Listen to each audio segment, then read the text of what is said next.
Pessoal, esse vídeo deu bastante trabalho, então se você puder ajudar se inscrevendo no canal, eu ficaria muito feliz. Obrigado.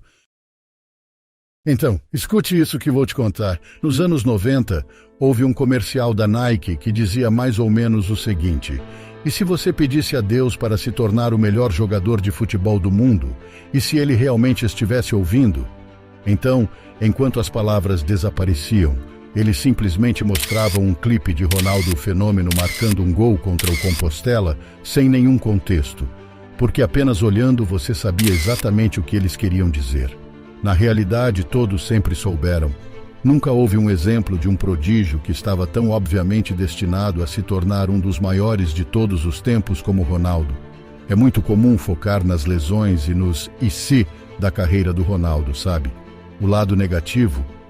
Mas estamos falando de um garoto que, com 20 anos, antes de ter ganhado uma bola de ouro, antes mesmo de chegar ao Barcelona, já havia disputado 115 jogos e marcando 103 gols. Eu poderia mostrar para você um clipe de 5 segundos dele aos 16 anos, e ainda assim seria suficiente para convencer alguns de vocês de que ele era o maior de todos os tempos. É assim que as pessoas se apaixonaram por ele. É isso que o tornou famoso mundialmente, antes mesmo de ter idade suficiente para dirigir um carro. E é nisso que eu quero focar, no tempo antes das tragédias chegarem, quando o legado do Ronaldo ainda estava para ser definido. E tudo começou com um garoto de dentes salientes, matando aula para participar de alguns testes de futsal em seu clube local, Valqueire. E o engraçado é que naquela época ele ainda não tinha percebido o quão prodígio ele realmente era. Então, quando ele percebeu que havia 50 crianças lá para os testes, ele se convenceu de que não tinha chance de conseguir. Então ele disse a todos que era goleiro. Porque, bem, havia tão poucos deles. Certamente eles lhe dariam uma vaga. E ele estava certo, embora rapidamente tenha ficado óbvio para todos, inclusive para ele mesmo, que ele não era goleiro. Depois de alguns jogos no banco, enquanto perdiam por 2-0 para o Vasco da Gama, seu treinador decidiu jogar o novo garoto no ataque e ver o que acontecia, e o resultado foram 4 gols para Ronaldo e uma incrível virada contra um time contra o qual eles não tinham chance de jogar. Obviamente, depois disso, ele se tornou o jogador principal da equipe e, ao final de sua primeira temporada, ele havia marcado 166 gols e houve até um jogo em que, dos 12 gols de sua equipe, 11 foram marcados por ele. Como você pode imaginar, naquela época o Ronaldo não tinha mais dúvidas sobre suas habilidades. Na verdade, ele estava completamente convencido de que seu chamado era o futebol. Ele até costumava dizer que era seu primeiro amor. E tão apaixonado, aos 12 anos, com seus pais passando por um divórcio, Ronaldo disse à mãe que tinha abandonado a escola para se dedicar ao futebol. Ela ficou furiosa. Disse a ele que ele não teria futuro, que se tornaria um ninguém. Mas por mais que ela tentasse, ela logo percebeu que não havia nada que pudesse fazer. Ela trabalhava 12 horas seguidas em um restaurante, não havia como ela garantir que ele não estava faltando às aulas. E afinal, havia coisas muito piores que uma criança poderia fazer depois de passar por momentos difíceis do que jogar futebol. E bem, por mais louco que possa parecer, essa foi a melhor decisão de sua vida. Nos próximos 2 anos, sua fama cresceu exponencialmente, a história do garoto abençoado pelos deuses começou a circular. Aos 13 anos, ele se mudou para Social Ramos, aos 14 para São Cristóvão, onde até jogou na categoria sub-20, apesar de ser 6 anos mais jovem que todos ao seu redor. Depois disso, não havia como evitar, os grandes clubes chegaram à cidade. Primeiro ele fez um teste no Flamengo, o que o deixou extremamente feliz, pois era seu clube de infância. E ele se saiu muito bem. Eles até o chamaram para um segundo teste, mas se recusaram a pagar suas passagens de ônibus e ele simplesmente não podia mais pagar por elas, já que eram necessárias 4 viagens diferentes para chegar ao centro de treinamento. Então ele desistiu. No entanto, sua jornada obviamente não terminou aí.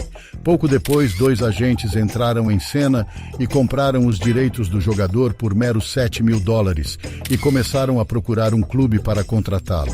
Botafogo o rejeitou. São Paulo se recusou a pagar os 25 mil que pediam. E assim por um tempo ele permaneceu no São Cristóvão, e isso poderia ter durado ainda mais se não fosse por um pequeno detalhe. Adivinha quem era o treinador do time do São Cristóvão? Ninguém menos que Jairzinho, o astro da Copa do Mundo de 1970 e campeão. Quem melhor para reconhecer um dos maiores atacantes de todos os tempos do que um dos maiores atacantes de todos os tempos?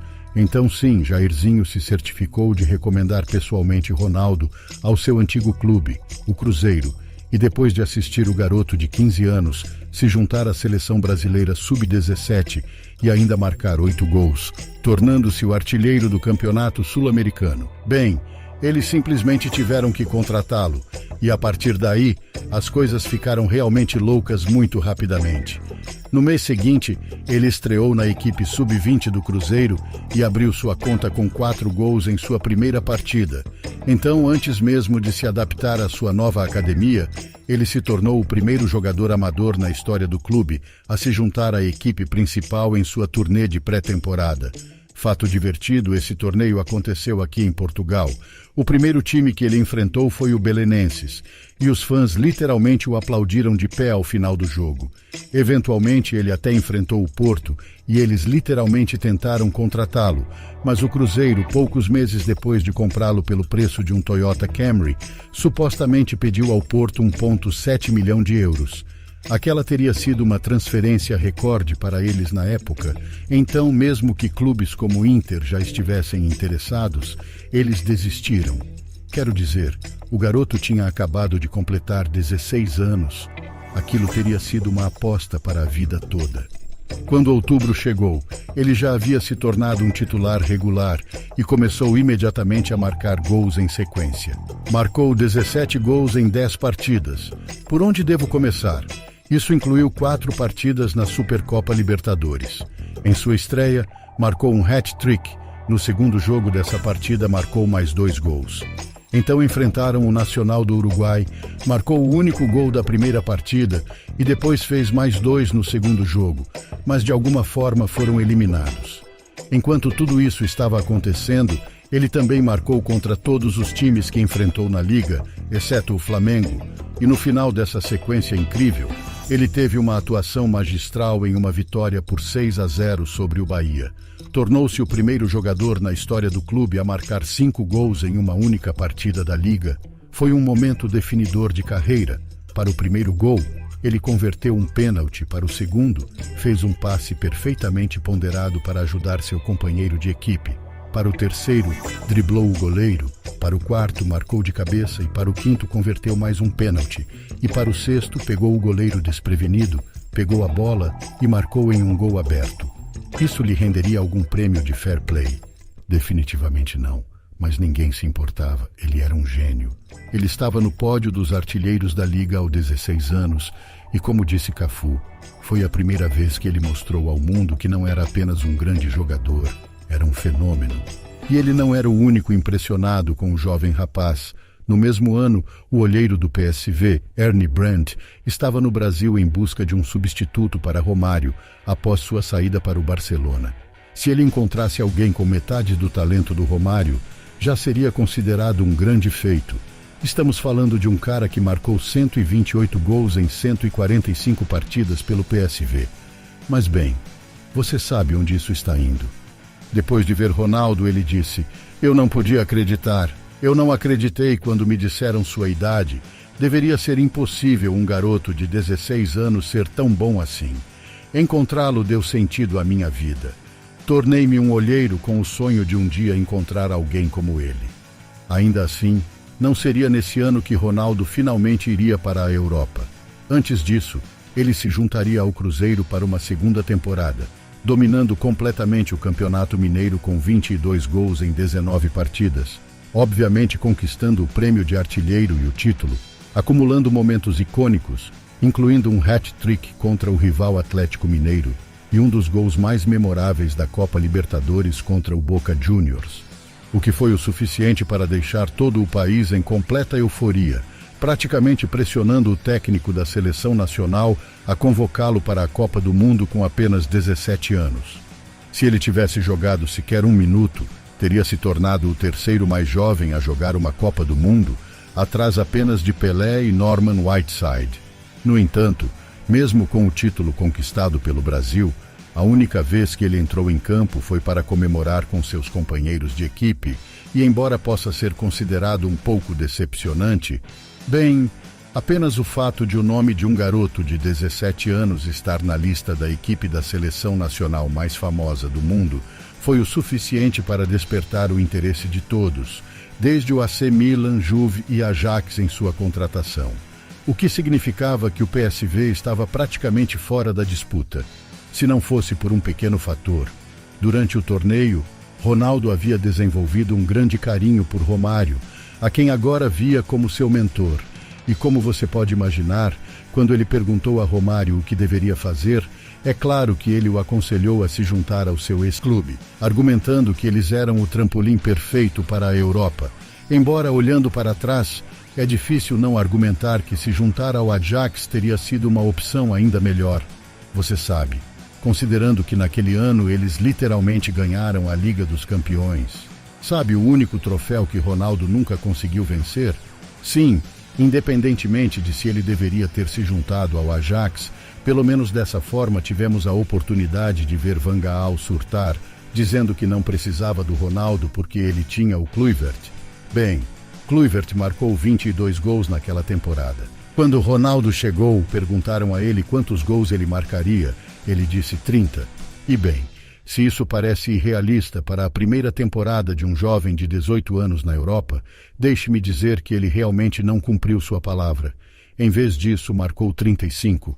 Apesar disso, ao contrário do que se possa imaginar, quando ele chegou não havia praticamente nenhum fã esperando por ele. Enquanto hoje, um jogador como Vinícius Júnior pode chegar do Brasil com alguns gols em seu currículo e já ter 40 mil fãs esperando por ele. Naquela época, as coisas não eram assim. Ninguém sabia quem era esse garoto. Ele chegou ao aeroporto praticamente sozinho, com um pedaço de papel preso ao peito com seu nome escrito nele. Mesmo quando sua família se juntou a ele em Eindhoven, ele ficou morando com sua mãe e namorada no mesmo apartamento, e sim, isso causou alguns problemas. Mas ainda assim, de alguma forma, em termos de futebol, sua adaptação foi quase nenhuma adaptação de fato. Ele basicamente chegou e começou a dominar. Depois de semanas de especialistas aleatórios argumentando que 6 milhões era muito para um jogador jovem e desconhecido, que ele era inexperiente e que fracassaria, bem, Ronaldo marcou um gol em seu primeiro jogo, 2 no segundo e 3 no terceiro.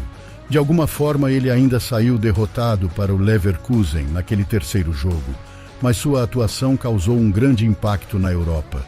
Muitos afirmam que foi o momento mais importante de sua carreira. Depois do jogo, várias lendas elogiaram o garoto. Até mesmo Beckenbauer, o gigante alemão conhecido como Der Kaiser, que definitivamente não é facilmente impressionado, estava claramente emocionado naquele dia, eventualmente declarando: "Hoje testemunhamos o novo Pelé." E deixe-me dizer, poucas pessoas conheciam Pelé tão bem quanto Beckenbauer, então quando ele disse isso, todos ouviram. Semelhante a essa situação, o lendário Rudi Völler também fez questão de dizer: "Nunca na minha vida vi um jovem de 18 anos jogar assim." Mas o que sempre achei engraçado nessa citação é que no dia em que ele disse isso, Ronaldo ainda tinha 17 anos.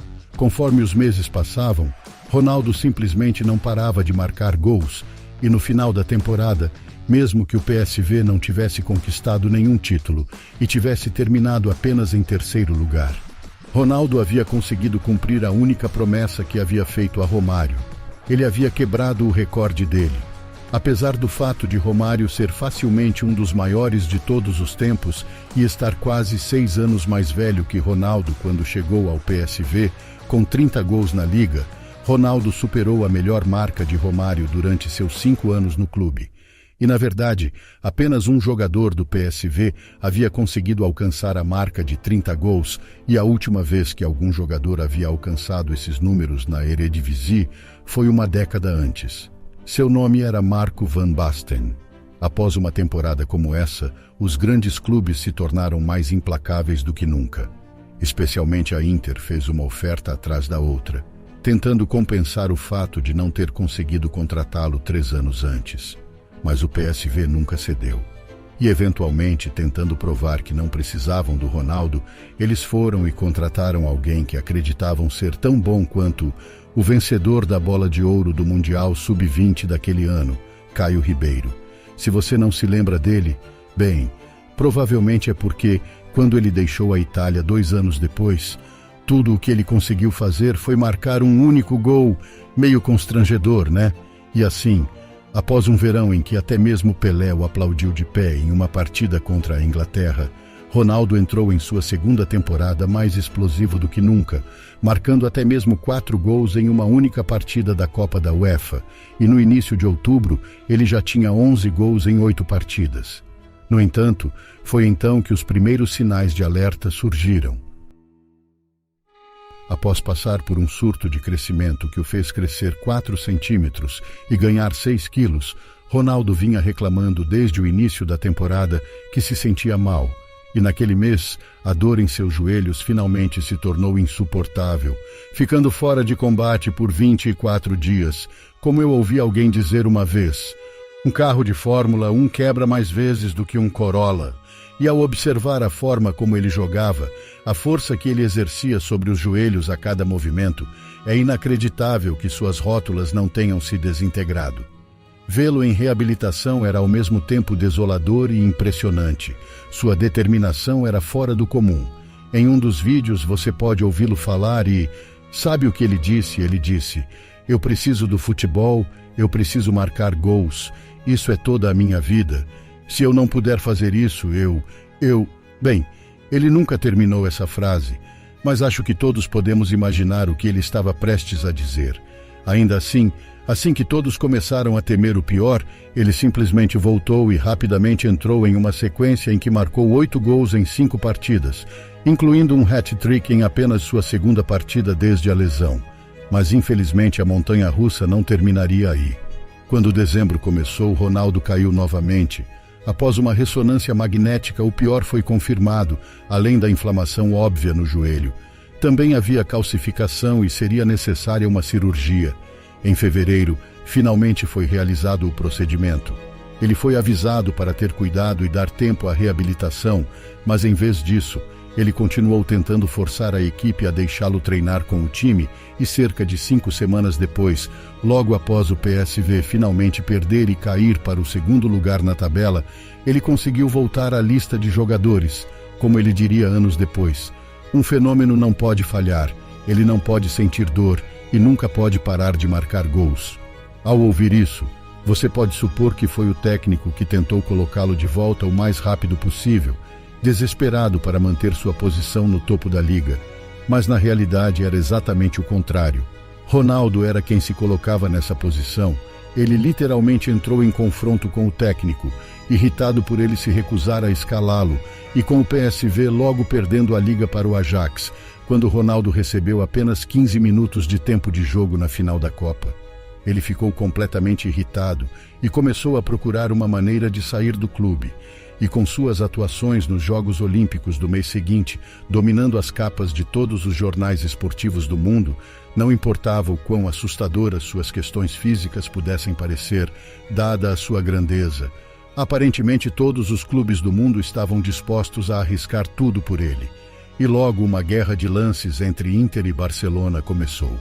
Enquanto a Inter ainda estava na defensiva, preocupada com o potencial de lesão, o Barcelona estava desesperado para contratar um atacante de primeira classe após negociações repetidamente mal-sucedidas com o Blackburn por Alan Shearer, que insistia que o jogador nunca sairia do clube, e no final tudo culminou no que parecia uma cena digna de um filme do Mr. Bean, com o vice-presidente do Barcelona, Joan Gaspar, se disfarçando de garçom para entrar no hotel onde a seleção brasileira estava hospedada, para poder chegar a Ronaldo e entregar-lhe um contrato contra a vontade do PSV, que ele literalmente assinaria em cima da cama. Feito isso, era apenas uma questão de fazer o PSV concordar, o que foi bem fácil considerando que o Barcelona estava disposto a pagar um recorde mundial de 15 milhões de euros pelo jovem de 19 anos que, na época, Também havia se certificado de arruinar seu relacionamento com o clube de Vez, chamando seu técnico de estúpido e depois afirmando que até jogaria de graça pelo Barcelona. Ironicamente, 2 semanas depois disso, o recorde de transferência de todos os tempos foi quebrado novamente. Quando Alan Shearer se transferiu para o Newcastle, eu só queria ter visto as caras da diretoria do Barcelona quando receberam a notícia.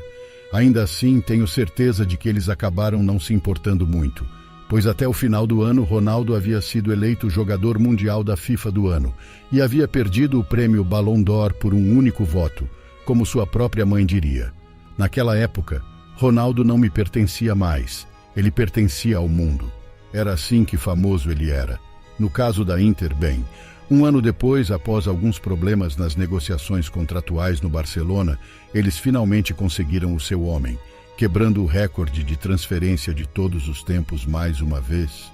Mas ainda assim, considerando que eles haviam desistido da transferência antes, corrida por terem medo de que ele fosse propenso a lesões, tudo isso se tornou incrivelmente irônico, considerando que, quando ele deixou o clube 5 anos depois, ele só conseguiu jogar uma temporada completa por eles, ficando de fora por um total de 777 dias. 1 ano antes de sua chegada à Inter, foi perguntado a ele qual era seu maior medo. Sua resposta foi: lesão. Um jogador machucado é a coisa mais triste que existe.